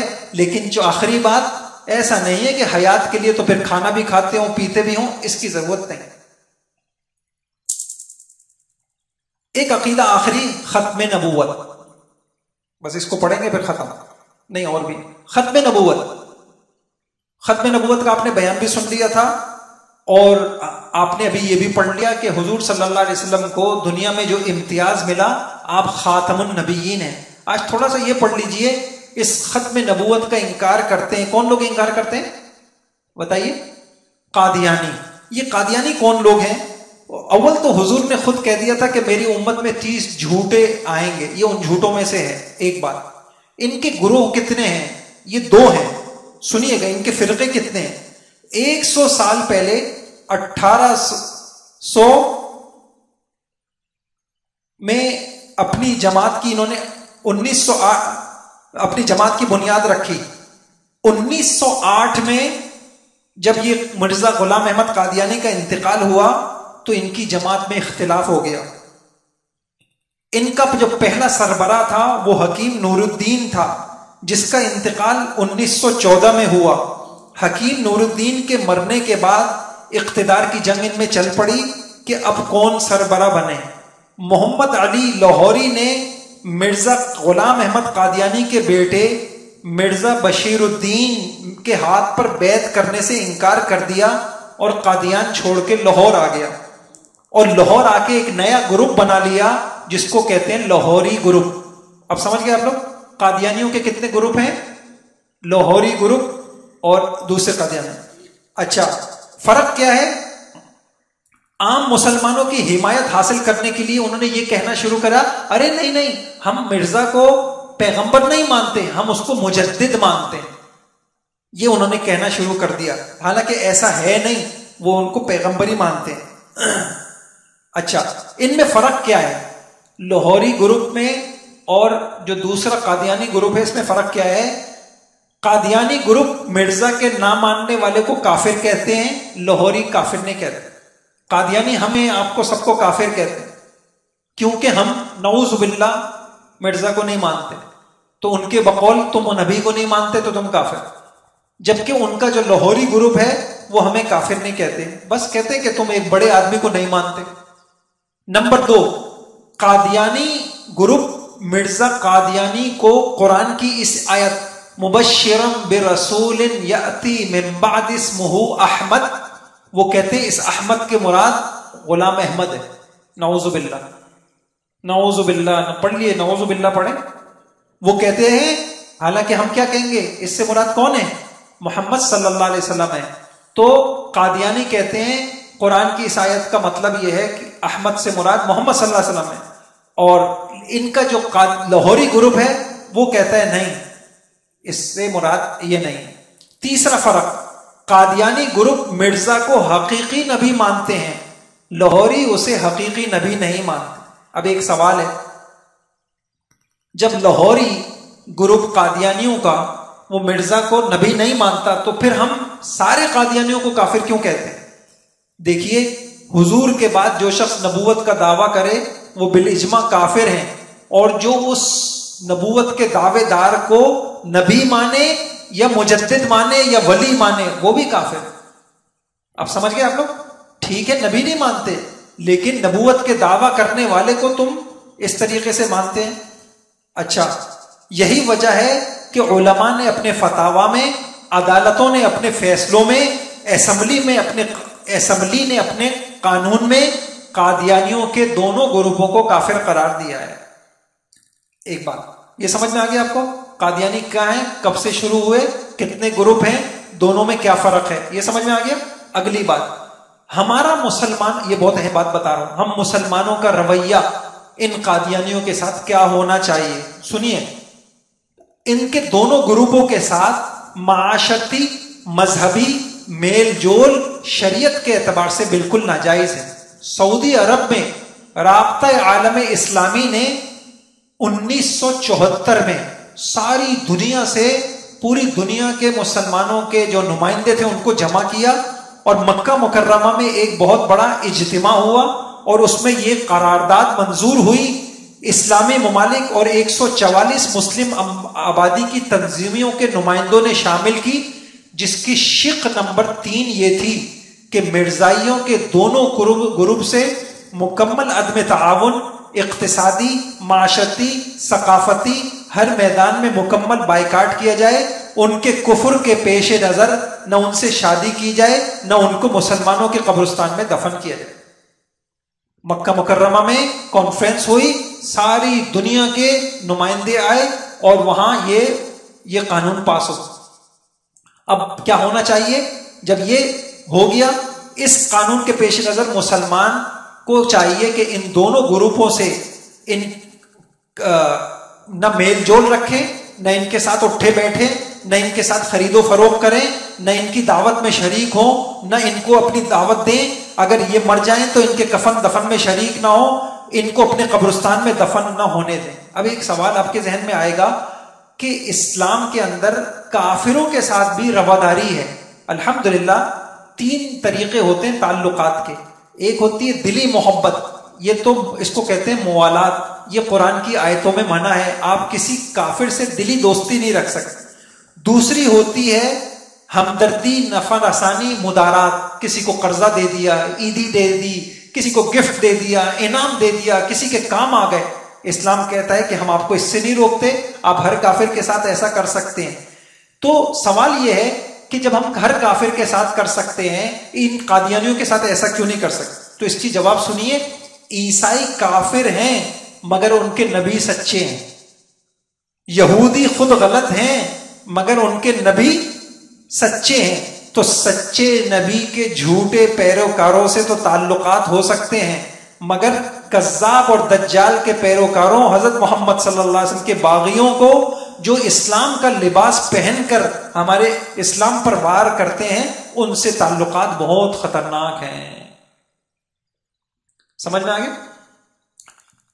اچھا، پھر آپ کو پتا ہے کہ ہمارے پاکستان کے قانون میں بھی ان کو باقاعدہ کافر قرار دیا گیا. اس کے اندر پوری تاریخ میں نے لکھ دی ہے کب کیا ہوا. یعنی 1974 22 مئی تھی. کچھ یونیورسٹی کے طلباء پشاور جا رہے تھے، تو ربوہ اسٹیشن جو قادیانیوں کا گڑھ ہے، انہوں نے یہاں قادیانیوں کی منہ ماری ہو گئی ان مسلمانوں سے. 29 مئی سے پھر یہ لوگ پشاور سے واپس آ رہے تھے، تو قادیانیوں نے مسلمانوں کے اوپر قاتلانہ حملہ کیا. 30 مئی کو لاہور میں اور دوسرے شہروں میں ہڑتال ہو گئی کہ ان قادیانیوں کو لگام دی جائے. 31 مئی کو یہ جو ربوہ کے اندر حملہ ہوا تھا، تو عدالت نے یہ کہا کہ بھئی اس واقعے کی تحقیقات کی جائے. 30 مئی کو ایک اجلاس منعقد ہوا راولپنڈی میں. 9 جون کو حضرت مولانا بن نوری رحمۃ اللہ علیہ، جو آپ کے گرو مندر پہ مدرسہ ہے جامعۃ العلوم الاسلامیہ، جس میں سے الحمدللہ ہم نے پڑھا اور ساری دنیا سے علماء اس کے جو بڑے تھے، تو ان کو اس مجلس عمل کا بڑا بنایا گیا. اور جس آپ نے سنا تھا، وہ آئے تھے نا کہ حضرت سفر پہ جا رہے تھے، اپنا کفن ساتھ رکھا تھا کہ یا تو قادیانیوں کو کافر قرار دے کر اسمبلی سے آؤں گا، یا میں اپنا کفن ساتھ لے کے جا رہا ہوں، مدرسہ تم سنبھال لینا، حضور کی حفاظت کے لیے میں جا رہا ہوں. 13 جون کو وزیر اعظم نے تقریر کی اور اس نے اس مسئلے کو قومی اسمبلی کے سپورٹ کر دیا کہ آپ تحقیقات کرائیں قاضی. 14 جون کو پورے ملک میں ہڑتال ہو گئی. 16 جون کو مجلس عمل کا فیصلہ باد میں اجلاس ہوا. حضرت بن نوری رحمۃ اللہ علیہ کو امیر اور ایک اور مولانا محمود احمد رضوی کو سیکرٹری منتخب کیا. 30 جون کو قومی اسمبلی میں ایک متفقہ قرارداد پیش ہوئی، جس پر غور کے لیے پوری قومی اسمبلی کو خصوصی کمیٹی میں تبدیل کر دیا. 24 جولائی کو وزیر اعظم نے اعلان کیا جو قومی اسمبلی کا فیصلہ ہوگا ہمیں منظور ہوگا. 13 اگست کو پھر تحقیقات مکمل ہو گئی. 15 اگست سے 23 اگست تک 11 دن تک قادیانیوں کو موقع دیا اپنا موقف آپ اسمبلی میں پیش کریں.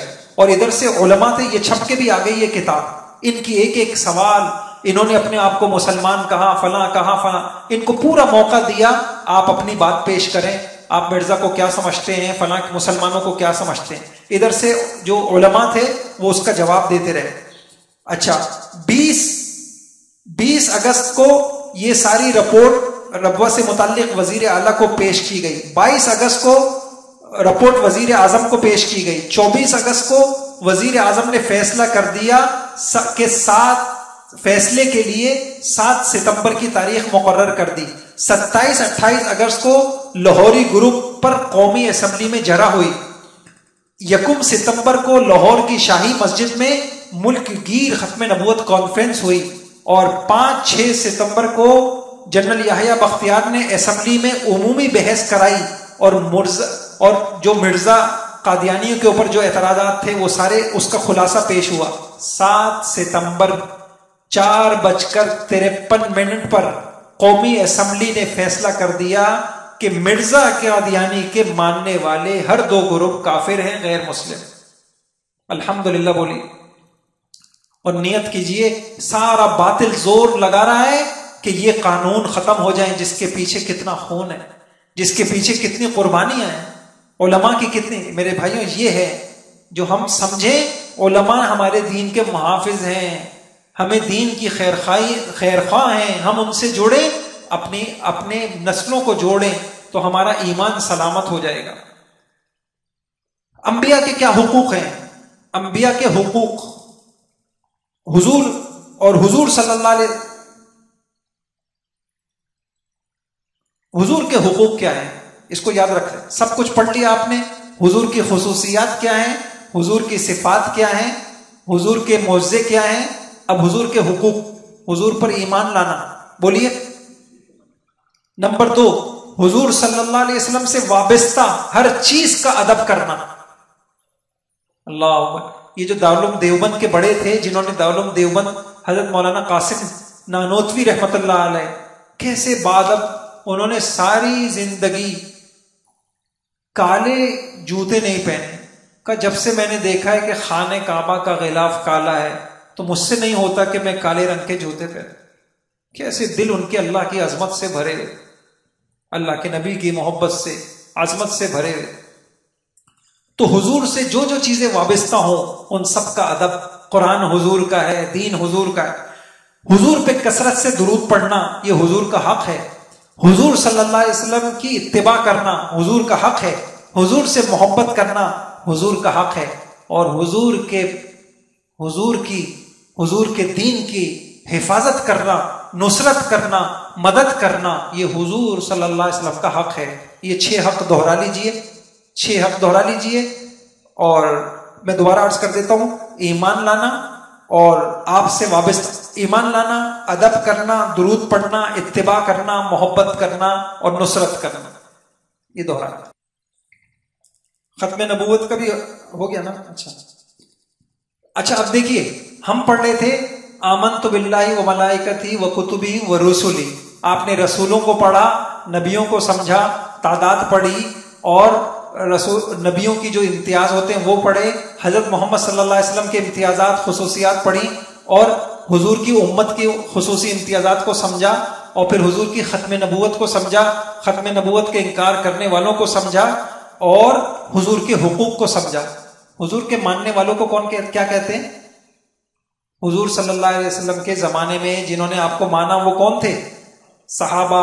صحابہ کے متعلق بھی بہت اہم باتیں سمجھ لیجئے. صحابہ سارے کے سارے پکے سچے مومن تھے. یہ میں آپ کو 8 باتیں بتاؤں گا، پتہ نہیں کتنی ساری کتابوں کا خلاصہ ہے. آپ ان 8 باتوں کو خوب اچھی طریقے سے دہرائیے گا. پہلی بات، صحابہ سچے پکے مسلمان تھے. بولیے. نمبر 2، سارے کے سارے صحابہ قابل اعتماد تھے، متقی تھے، ہدایت یافتہ تھے. سارے کے سارے صحابہ قابل اعتماد تھے، متقی تھے، ہدایت. نمبر 3، سارے کے سارے صحابہ کے لیے اللہ پاک نے مغفرت اور جہنم سے حفاظت کا وعدہ کیا ہے.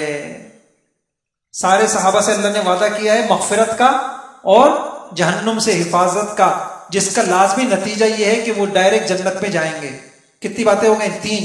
نمبر 4، سارے کے سارے صحابہ امت کے محسن تھے. آج میں اور آپ آرام سے الفلاح مسجد میں اللہ کو سجدہ کر رہے ہیں، انہوں نے اپنے گھر بار چھوڑے، قربانیاں دیں، سب کچھ لٹا دیا. وہ اپنے جانوں کو ہتھیلیوں پہ رکھتے تھے. نمبر 5، صحابہ نے دین کے لیے بڑی قربانیاں دیں. نمبر 6، صحابہ کا وجود امت کی حفاظت کا ضامن ہے. نمبر 7، قرآن کریم میں ایمان والوں کی، متقیوں کی جتنی صفات آئی ہیں وہ صحابہ میں ساری اعلیٰ درجے میں موجود تھی. میں 7 باتیں دہراتا ہوں. اور محرم کے دنوں میں ہمارے یہاں محرم کورس جو ہوتا ہے اس میں پھر ہم اس کو تفصیل سے پڑھاتے ہیں. ٹھیک ہے انشاءاللہ. تو آپ لوگ یہ چھوٹے چھوٹے کورسوں کے اندر شرکت کیا کیجئے. ابھی میں نے صرف آپ کو عنوان بتائے ہیں. اگر آپ انشاءاللہ ان پر مضبوط رہیں گے تو آپ انشاءاللہ گمراہی سے محفوظ رہیں گے. سارے صحابہ پکے ایمان والے تھے. بولیے. صحابہ قابل اعتماد ہیں، سب جنتی ہیں، سب امت کے محسن ہیں، سب نے بڑی قربانیاں دی ہیں، اور ان کا وجود امت کی حفاظت کا ضامن ہے. اور جتنی صفات نیکوں، ولیوں کی، ایمان والوں کی قرآن میں ہیں وہ ساری ان میں موجود تھی. یہ 7 باتیں دہرا لی. اب صحابہ کے بارے میں یہ جو 7 باتیں میں نے آپ کو بتائی ہیں، یہ عقیدہ ہونا چاہیے. یہ عقیدہ ہمارا خراب نہیں ہونا چاہیے. سارا باطل لگا ہوا ہے اس پہ. اچھا، صحابہ کے بھی جیسے نبیوں کے الگ درجات ہیں، صحابہ کے بھی درجات ہیں. بتائیے سب سے افضل کون ہے؟ ابو بکر رضی اللہ تعالیٰ. اس کے بعد اچھا ایک بات مجھے ذہن میں آ رہی ہے، وہ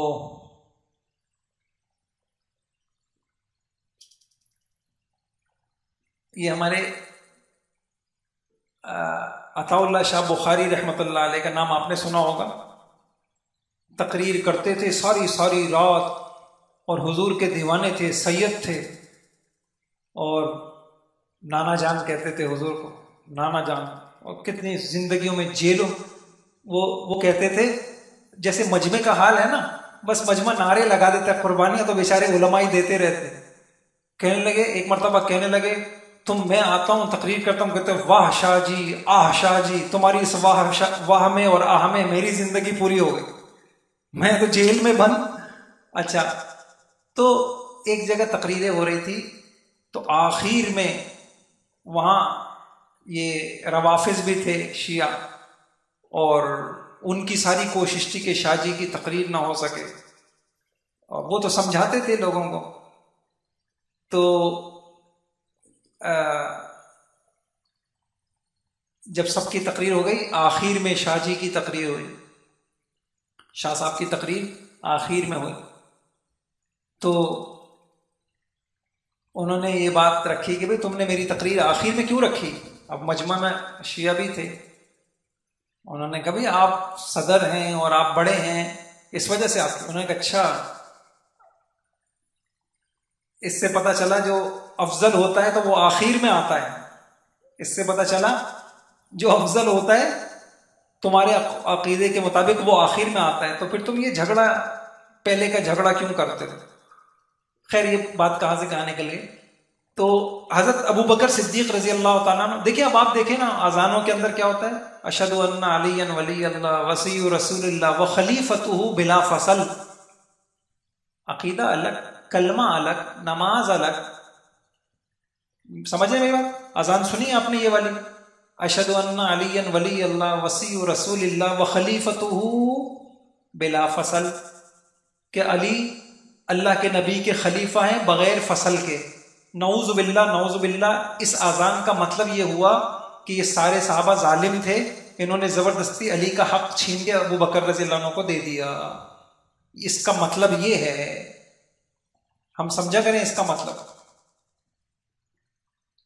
تو ہم یہ کہیں گے کہ سب سے افضل ابو بکر صدیق رضی اللہ عنہ ہیں، پھر عمر رضی اللہ عنہ ہیں، پھر عثمان ہیں، پھر حضرت علی ہیں.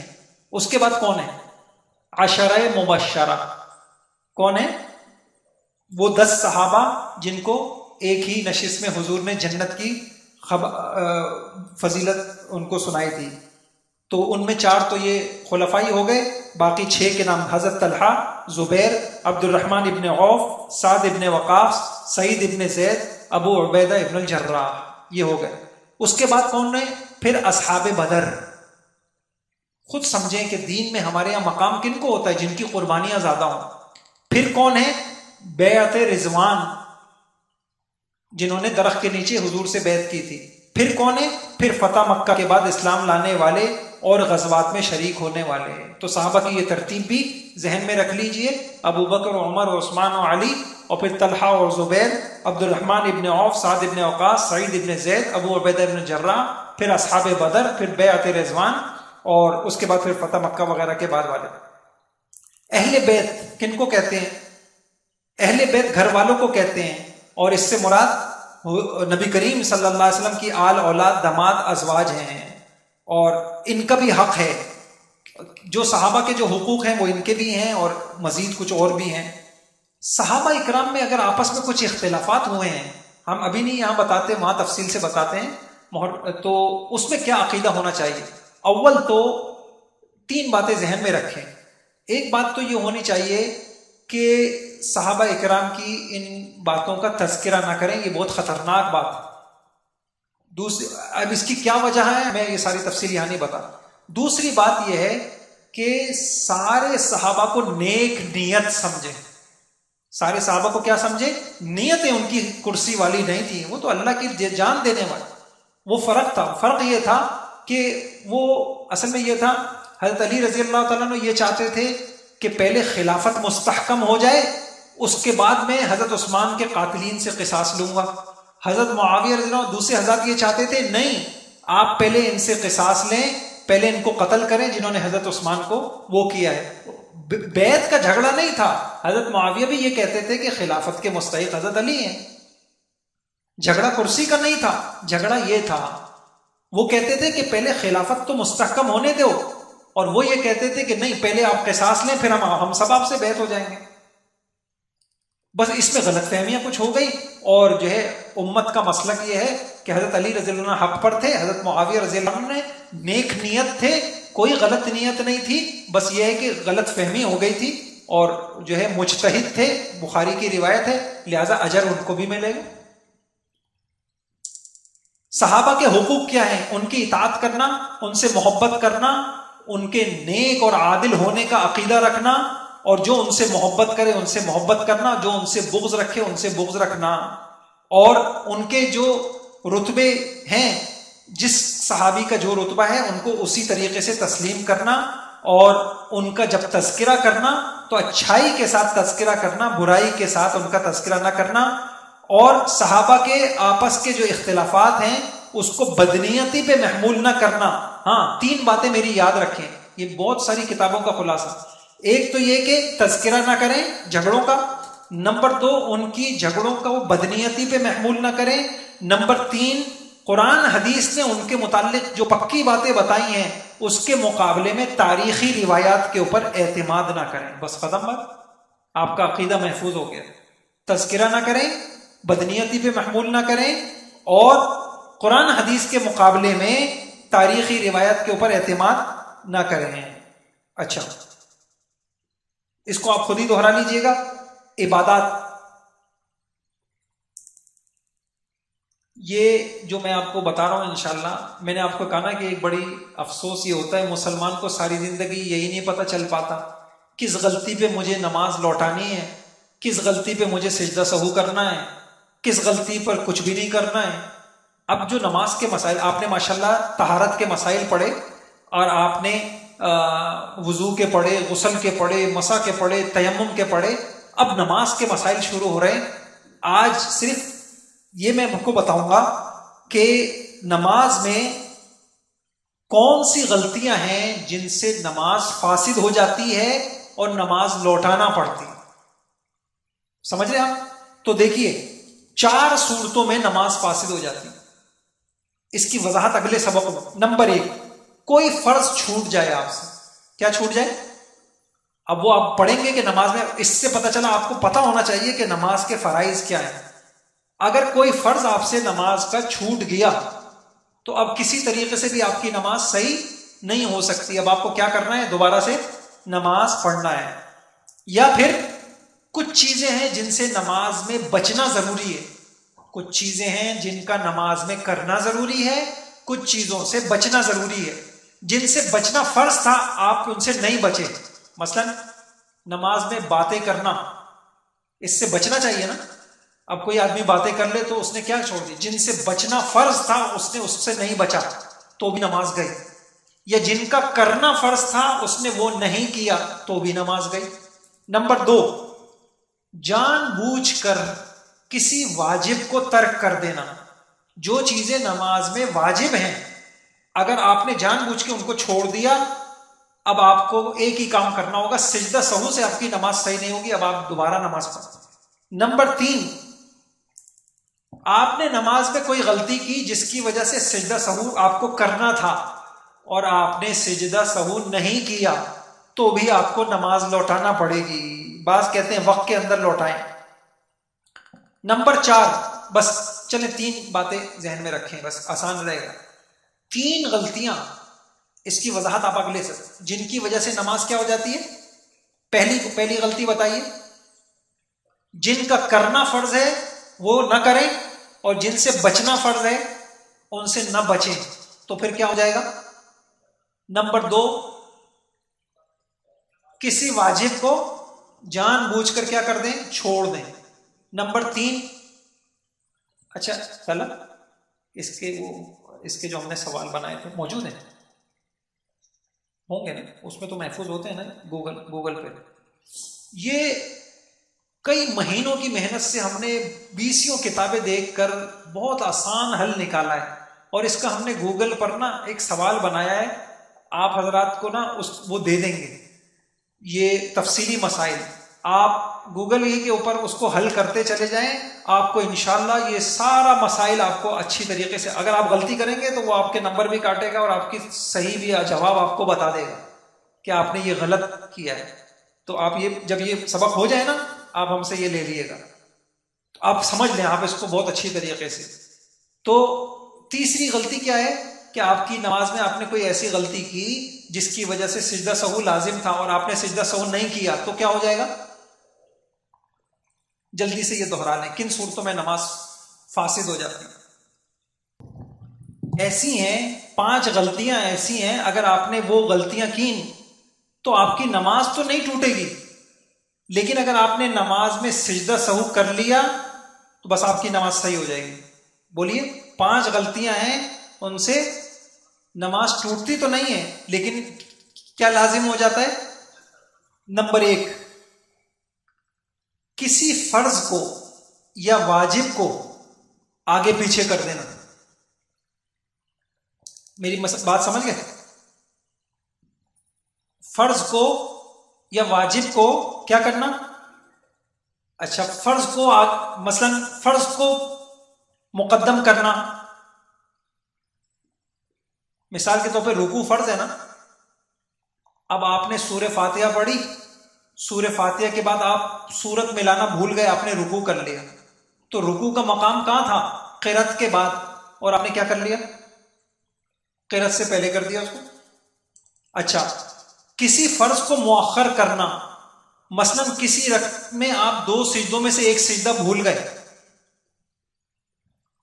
سجدہ فرض ہے نا، آپ پہلی رکعت میں ایک سجدہ بھول گئے، آپ نے وہ ایک سجدہ کب کر لیا؟ دوسری رکعت میں آپ نے 2 کے بجائے 3 کر لیے، اچھا کیا آپ نے، لیکن کیا خرابی آ گئی؟ ایک فرض کو جہاں تھا وہاں سے آپ نے اس کو مؤخر کر دیا، اس کو کرنا تھا پہلی رکعت میں، آپ نے اس کو کر دیا، تو کتنی یہ مثال ہو گئی کس کی؟ کسی فرض کو آگے کر دینا یا کسی فرض کو بعد میں کر دینا۔ اچھا واجب، اسی طرح کسی واجب کو مقدم کر دینا یا کسی واجب کو مؤخر کر دینا۔ سورہ فاتحہ یہ پڑھنا واجب ہے، لیکن کب پڑھنی چاہیے؟ پہلے سورت پڑھنی چاہیے، پھر پہلے سورہ فاتحہ پڑھنی چاہیے، پھر سورت پڑھنی چاہیے۔ آپ نے پہلے سورت پڑھ لی پھر سورہ فاتحہ پڑھ لی، تو کیا غلطی ہوئی؟ واجب کو آپ نے کیا کر دیا؟ آگے پیچھے کر دیا، سورہ فاتحہ سے پہلے کوئی یا اچھا یہ سمجھ میں آ گئی آپ کو؟ ایک بات سمجھ میں آ گئی بہت اہم بات، کہ سجدہ سہو کب آتا ہے؟ جب کسی نماز کے جو فرائض ہیں آپ کو یاد ہونے چاہیے، نماز کے جو واجبات ہیں ان کو ان کی جگہ سے آگے پیچھے کر دینا، تو پھر سجدہ سہو کرنا پڑے گا، آسان۔ دوسری بات، نماز فرض یا واجب کے وقت میں ان کی ادائیگی کا جو وقت ہے اس میں تاخیر کر دینا۔ کیا کرنا؟ مثلا آپ آئے، آپ نے سورہ فاتحہ پڑھی، اس کے بعد آپ سوچنے لگ گئے کون سی سورت پڑھوں کون سی سورت پڑھوں، اس سوچنے میں اتنی دیر ہو گئی، سبحان اللہ سبحان اللہ سبحان اللہ، اتنی دیر ہو گئی، اور اتنی دیر تک آپ سوچتے رہے، تو اب آپ نے تاخیر کر دی، تو اس تاخیر کی وجہ سے کیا کرنا پڑے گا آپ کو؟ سجدہ سہو کرنا پڑے گا۔ اسی وجہ سے جو سے تراویح میں امام کو جو غلطی آتی ہے، اب اگر امام خاموش ہو جائے، کوئی آیت بھی نہ پڑھے، اور جو لقمہ دینے والا ہے وہ بھی خاموش رہے، اور اتنی دیر ہو جائے کہ جتنی دیر میں کیا ہوتا ہے 3 مرتبہ سبحان اللہ سبحان اللہ سبحان اللہ کہہ سکتے ہیں، اتنی تاخیر ہو جائے، تو پھر کیا کرنا پڑے گا؟ سجدہ سہو۔ اچھا اگر سجدہ سہو نہ کریں تو کیا کرنا ہوگا؟ نماز دہرانا پڑے گی، کیونکہ ہم نے پڑھا کہ جس صورت میں سجدہ سہو ہو کوئی نہ کرے تو پھر کیا کرنی پڑتی ہے۔ یہ 2 باتیں سمجھ میں آ گئی۔ تیسری بات جن سے سجدہ سہو ہوتا ہے، کسی فرض کو یا واجب کو مکرر کرنا. ایک آدمی پہلی رکعت میں 1 رکوع کی بجائے کیا کر لے؟ 2 رکوع کر لے، 2 سجدوں کے بجائے 3 سجدے کر لے. اچھا، چوتھی صورت، کسی واجب کو بھول کر ترک کر دینا. اچھا، کسی واجب کو جان بوجھ کے ترک کیا تھا تو کیا پڑھا تھا آپ نے؟ نماز لوٹاؤ. اور کسی واجب کو بھول کے چھوڑ دیا تو کیا ہوگا؟ اچھا، باقی امام کے ساتھ مخصوص ہیں، اس کو آپ چھوڑ دیں. یہ 4 باتیں ہیں. 4 باتیں میں دوبارہ بتاتا ہوں.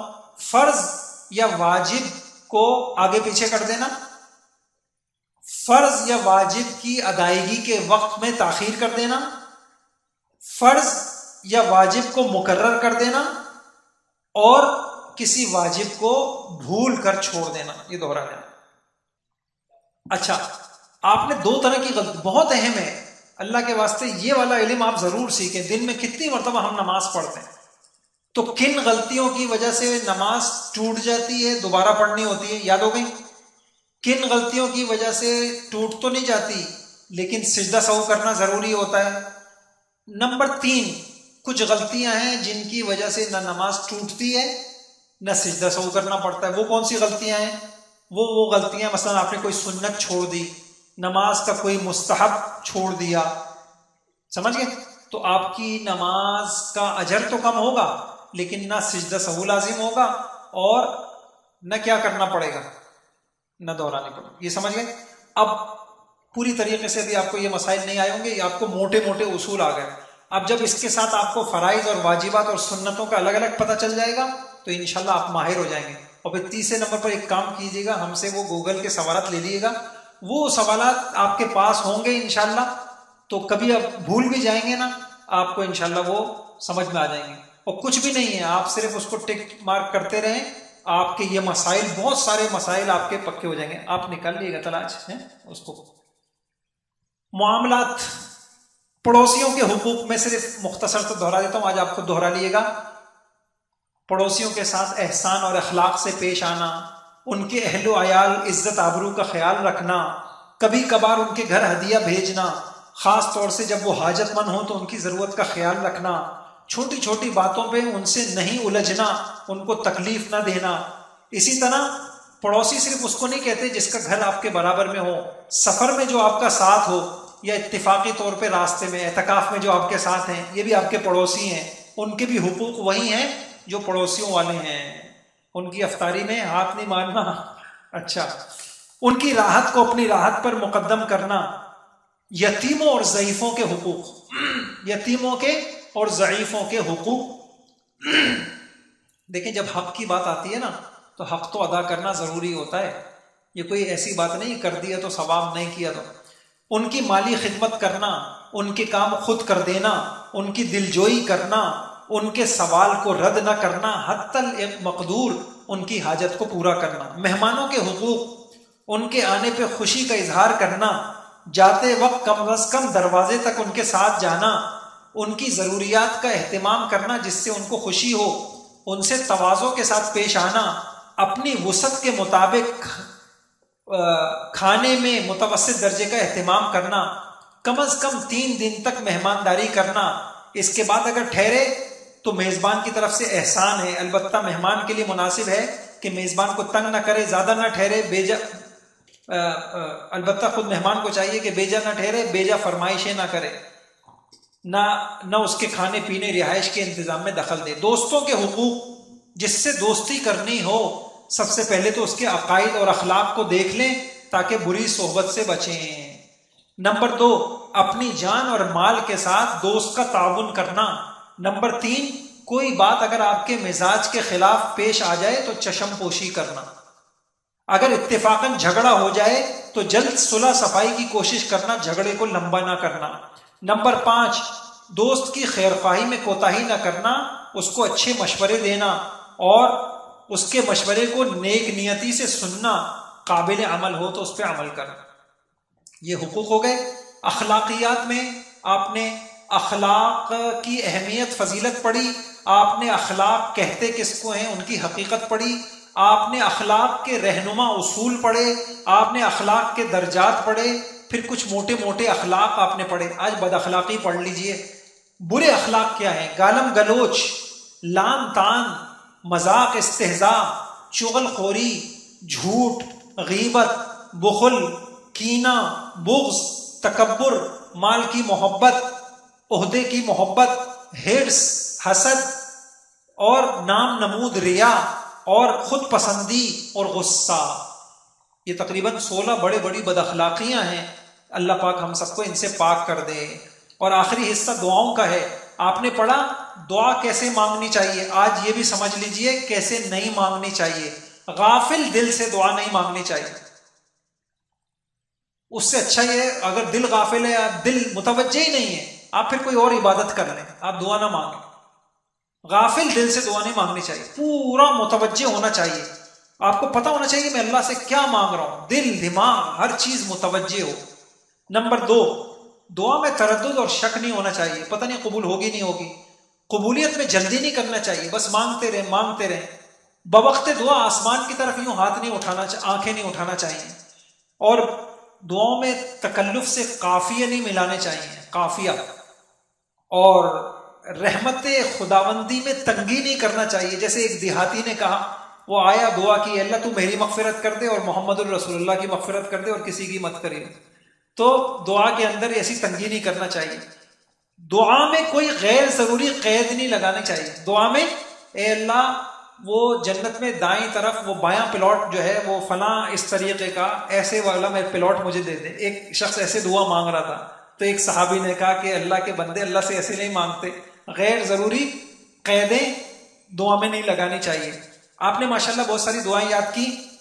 ایک دعا مسلمان اگر بیمار ہو تو دیکھیے نا، یہ بھی دیکھیں کتنی عجیب بات ہے. ہم جاتے ہیں اپنوں کی عیادت کرتے ہیں، ہمیں عیادت کرنا ہی نہیں آتا. اتنا اللہ پاک نے حضرت محمد صلی اللہ علیہ وسلم کے طریقے سے آپ عیادت کریں، مریض اتنا خوش ہو جائے گا. ہمیں ایک بیچارے رشتہ دار ایک تھے جاننے والے، کینسر میں مبتلا تھے. میں صرف آپ کو اس لیے سنا رہا ہوں کہ حضرت محمد صلی اللہ علیہ وسلم کی طریقے زندگی میں اللہ نے کتنا وہ رکھا. آپ یقین جانیں میں اسپتال جا کے نا بس سنت طریقے سے میں یوں کر لیتا تھا، ان کے ماتھے پہ ہاتھ رکھا اور میں نے دعا پڑھ لی، اسأل اللہ العظیم رب العرش العظیم ان یشفیک 7 مرتبہ. بیچاروں کا انتقال ہو گیا، لیکن بعد میں ان کے گھر والوں نے اور انہوں نے بتایا اتنا خوش ہو جاتے تھے وہ دل سے، اور اتنا یوں ہاتھ رکھ دیا ان کے ماتھے پہ، اتنا سکون ان کو ملتا تھا. وہ بیچارے بعد میں کہتے تھے حضرت محمد صلی اللہ علیہ وسلم کا طریقہ زندگی یہ سیکھنا چاہیے بھائیوں. نہ باپ بیمار ہے عیادت نہیں آئی، رشتہ دار بیمار ہے نہ عیادت آتی ہے نہ تعزیت آتی. یہ چھوٹی چیزیں نہیں ہیں، یہ جینے کا ڈھنگ ہے. تو ہاتھ رکھ دیا سر کے اوپر، کوئی دعا پڑھ دی، اور یہ دعا سب یاد کر لیں، لا بأس طہور انشاءاللہ. بھائی کوئی حرج کی بات نہیں ہے، انشاءاللہ اللہ آپ کو شفا دیں گے. اب دیکھیں بیمار کا یہ کام ہے. اچھا، دوسرے مریض کے سر پر ہاتھ رکھ کر آپ یہ دعا پڑھیں، اسأل اللہ العظیم رب العرش العظیم ان یشفیک، اس کو سکون ملے گا. اور تعزیت کی دعا بھی آنی چاہیے. یعنی کتنی عجیب بات ہے، لوگ مر رہے ہیں، اسلام آباد سے اٹھ کے کراچی تعزیت کے لیے آ رہے ہیں، ایک ملک سے دوسرے ملک آ رہے ہیں، لیکن ان کو تعزیت کرنا نہیں آ رہی. آج آپ یہ دعا یاد کریے گا، ان للہ ما اخذ ولہ ما اعطى فلتصبر ولتحتسب. آپ جو جس کی تعزیت کر رہے ہیں اس کو یہ دعا دے دیں، بھئی اللہ پاک اللہ ہی کی ملکیت تھی، اللہ نے لے لیا، اللہ آپ کو صبر عطا کر دے، اللہ پاک آپ کو صبر عطا کر دے. اللہ تعالیٰ کے نام الحمید، لائق حمد، حمد والا، محصی، سب چیزوں کو شمار کرنے والا، مبدی، پہلی بار پیدا کرنے والا، معید، دوبارہ پیدا کرنے والا، محیی، زندہ کرنے والا، ممیت، موت دینے والا، الحی، زندہ ہمیشہ، القیوم، سب کو قائم رکھنے والا، الواجد، ہر چیز کو پانے والا، الماجد، بزرگی والا، الواحد، اکیلا. آپ دہرا لیں گے ساری بات، جو نہیں آئے کتاب سے بھی دیکھ لیجیے، دہرا لیں. اخلاقیات بھی دہرائیں، معاملات بھی دہرائیں، اور یہ دعائیں بھی دہرا لیں. ذرا سا یاد کر لیں.